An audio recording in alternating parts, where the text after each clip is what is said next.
வையுங்கள். நம்பர் 12, நிறைய தண்ணீர் குடிக்க வைக்கணும். நிறைய தண்ணீர் குடிக்க வைத்தீர்கள் என்று உடல் ஆரோக்கியமாக இருக்கும், மனம் ஆரோக்கியமாக இருக்கும், உள்ளம் தெளிவாக இருக்கும். அதனால் நீங்கள் நிறைய தண்ணீர் குடிக்க வையுங்கள். அதை அவர்களுக்கு கற்றுக் கொடுங்கள். நம்பர் 13, தினமும் அவர்களுக்கு உடற்பயிற்சி செய்ய கற்றுக் கொடுங்கள். தினமும் உடற்பயிற்சி செய்வதால் உடல் பலம் பெறும். நம்பர் 14, தினமும் நன்றாக படிக்க வையுங்கள். நன்றாக படித்தார்கள் என்றால் டாக்டர், கலெக்டர், இன்ஜினியர் என்று பல பெரிய படிப்புகளை படித்து பெரிய வேலைக்கும் போக முடியும் என்று அவர்களுக்கு எடுத்துச் சொல்லுங்கள். நம்பர் 15, வெளியே செல்லும்போது கையை சுத்திகரிப்பாளரை போட்டு பயன்படுத்தவும், அதாவது சானிடைசர் போட்டு கழுவ வேண்டும் என்று சொல்லிக் கொடுங்கள். நம்பர் 16, தும்மல் மற்றும் இருமும் போது கைக்குட்டை பயன்படுத்தும், அதாவது கர்ச்சிப்பு பயன்படுத்த வேண்டும் என்று சொல்லிக் கொடுங்கள். நம்பர் 17, சுத்தமான மற்றும் இஸ்திரி செய்யப்பட்ட ஆடைகளை அணிவியுங்கள். காரணம் என்னவெனில் சுத்தமாகவும் இருக்கும், சுகாதாரமாகவும் இருக்கும் என்பதால்.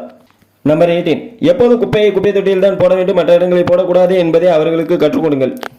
நம்பர் 19, உங்கள் குடும்பத்தை நேசிக்க கற்றுக் கொடுங்கள். குடும்பத்தில் உள்ள அண்ணன், அக்கா, தங்கச்சி யார் இருந்தாலும் அவர்களிடம் பாசமாக அன்பாக பழக கற்றுக் கொடுங்கள். நம்பர் 20, ஒருபோதும் மற்றவர்களிடம் மொரட்டுத்தனமாக பேசக்கூடாது என்றும், கெட்ட வார்த்தையில் பேசக்கூடாது என்றும், தன்னிச்சையாக எதுவும் செயல்படக்கூடாது என்றும் அவர்களுக்கு கற்றுக் கொடுங்கள். நம்பர் 21, அனைவரிடம் பகிர்ந்து பேசி, அதாவது குரூப்போடு சேர்ந்து பேசி பழக கற்றுக் கொடுங்கள்.